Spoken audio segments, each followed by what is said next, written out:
En ce temps-là, Jésus se manifesta encore aux disciples sur le bord de la mer de Tibériade, et voici comment. Il y avait là ensemble Simon-Pierre, avec Thomas appelé Didyme, c'est-à-dire jumeau, Nathanaël de Cana de Galilée, les fils de Zébédée et deux autres de ses disciples. Simon-Pierre leur dit, « Je m'en vais à la pêche. » Ils lui répondent, « Nous aussi nous allons avec toi. » Ils partirent et montèrent dans la barque. Or, cette nuit-là, ils ne prirent rien. Au lever du jour, Jésus se tenait sur le rivage avec les disciples, mais les disciples ne savaient pas que c'était lui. Jésus leur dit, « Les enfants, auriez-vous quelque chose à manger ?» Ils lui répondirent, « Non. » Il leur dit, « Jetez le filet à droite de la barque et vous trouverez. » Ils jetèrent donc le filet et cette fois, ils n'arrivaient pas à le tirer tellement il y avait de poissons. Alors le disciple que Jésus aimait dit à Pierre, « C'est le Seigneur. » Quand Simon-Pierre entendit que c'était le Seigneur, il passa un vêtement car il n'avait rien sur lui et il se jeta à l'eau. Les autres disciples arrivèrent en barque, traînant le filet plein de poissons. La terre n'était qu'à 100 de mètres.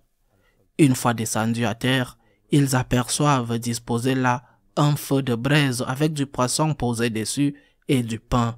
Jésus leur dit, « Apportez donc de ces poissons que vous venez de prendre. » Simon-Pierre monta et tira jusqu'à terre le filet plein de poissons. Il y en avait 153. Et malgré cette quantité, le filet ne s'était pas déchiré. Jésus leur dit alors, « Venez manger. » Aucun des disciples n'osait lui demander, « Qui es-tu » Il savait que c'était le Seigneur. Jésus s'approche. Il prend le pain et le leur donne, et de même pour le poisson. C'était la 3e fois que Jésus, ressuscité d'entre les morts, se manifestait à ses disciples. Acclamons la parole de Dieu. Nous continuons à méditer sur les différentes apparitions du Christ ressuscité. Donc le but, l'objectif est de nous confirmer sans aucun doute, avec toute certitude que le Christ est ressuscité et que par conséquent, il y a vie éternelle. Mais chacune de ces apparitions a un détail enrichissant, un détail qui rend l'apparition différente. Par exemple, dans ce cas, les apôtres, ou certains des apôtres en tout cas, pêchent toute la nuit et ils n'obtiennent rien. Ils étaient des professionnels. Saint Pierre, Saint Jean, Saint Jacques étaient des pêcheurs sur ce lac. Ils le connaissaient bien et pourtant, ils n'obtiennent rien. Quand ils écoutent ce que dit Jésus, la barque est pleine de poissons. Cela a toujours été interprété comme un enseignement par rapport aux vocations. Tu peux effectuer ton travail avec professionnalisme. Tu sais ce que tu fais. Tu es même une personne qui a fait des études sur le sujet. Tu as fait des cours de pastoral des vocations. Eh bien, et pourtant, il n'y a rien à faire. La sécheresse vocationnelle est absolue ou presque absolue, surtout dans certains pays de l'Occident. Il n'y a rien à faire. Alors il faut se demander ce que dit l'évangile d'aujourd'hui. Au nom de qui est-ce que je jette les filets? Ou encore, pour le dire autrement, est-ce que j'enseigne qui est Dieu? Est-ce que je parle de Jésus-Christ? Est-ce que j'aide les gens à entrer en contact avec le Christ? Parce que nos arts de pêche, pour utiliser le langage que Saint Pierre aurait utilisé dans son travail professionnel, nos arts de pêche ne valent pas grand-chose, ni les meilleurs, ni les plus spécialisés de ces arts, ni les plus étudiés, non.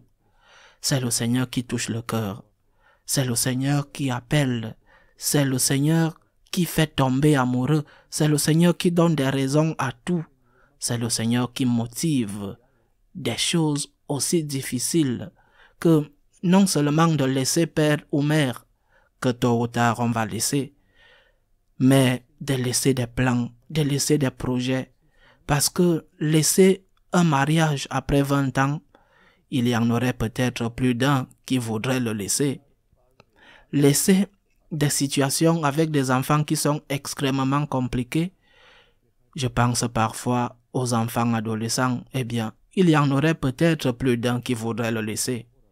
Mais laisser les projets, laisser les rêves, laisser les illusions, parce que c'est ce qu'une jeune personne a. Un jeune a ce qui a de plus de valeur, ce qui est le plus engageant, ce qui attire le plus. Un projet, une illusion, je veux être. Alors ce sera ou ce ne sera pas.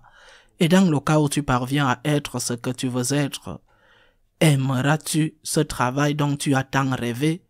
Ou alors, après un certain temps, seras-tu fatigué, coincé dans une routine, ennuyé? Mais avant d'en arriver là, tu te dis, regarde comme ce travail est magnifique, comme c'est l'idéal, comme c'est génial, les patrons seront tous adorables, les salaires seront splendides. Et si tu te maries, ta femme sera la plus belle du monde, elle n'aura jamais de mauvais caractère, elle sera extraordinaire, travailleuse. Ou si tu veux être religieuse, la communauté la plus parfaite du monde. Si tu es femme au foyer, ton mari sera exceptionnel, il t'aidera à la maison, il s'occupera des enfants. Et tes enfants, à quoi vont-ils ressembler? Il n'y aura pas au monde d'enfants plus beaux que les tiens, ni plus intelligents, ni plus obéissants, ni plus travailleurs.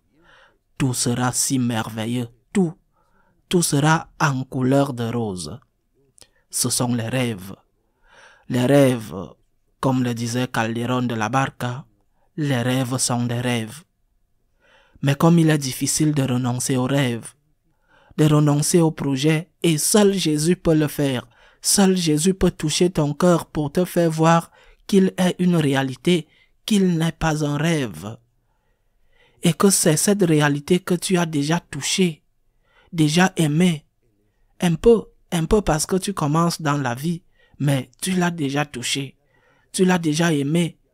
En aidant une personne, ou peut-être en effectuant un travail apostolique dans ta paroisse, tu as déjà touché Jésus. Tu l'as déjà aimé. Tu sais déjà que c'est vrai qu'il n'est pas un filou, qu'il n'est pas un politicien avec des promesses électorales, que c'est vrai ce qu'il te dit. Et que tu le sais. Tu sais que tu auras des difficultés avec lui. Quelque chose qui, dans tes projets, dans tes rêves, n'apparaît pas habituellement. Les difficultés n'apparaissent pas dans nos rêves. Dans nos projets, tout est merveilleux.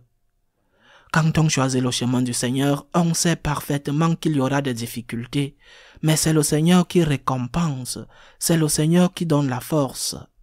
C'est ce pour toi, Jésus, que je le fais, par reconnaissance envers toi, par amour pour toi, je fais ceci qui m'est difficile, ou j'accepte cela en sachant que cela me coûtera.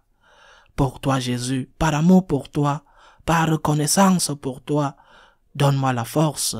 Je ne te demande que cela. Donne-moi la force parce que sans toi, Seigneur, je ne suis rien. Alors faisons-le. Jetons nos filets. Jetons nos filets au nom de Jésus. Que ce soit Jésus qui touche le cœur.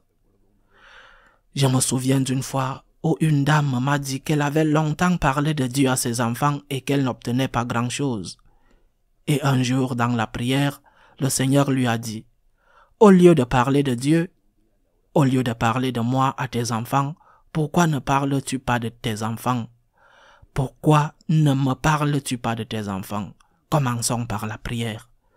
Par la prière persévérante pour les vocations. Commençons par cela, parce que nous devons être absolument sûrs que toute vocation est un miracle de Dieu. Et les miracles ne sont pas faits par les hommes. Les miracles ne sont pas le fruit de notre art, de notre travail, de notre sacrifice, de notre passage d'un endroit à l'autre. Les miracles sont faits par Dieu notre Seigneur. Prions aujourd'hui le Seigneur pour les vocations, afin que le filet soit rempli de poissons, de gros poissons, de bons poissons. Loué soit Jésus-Christ.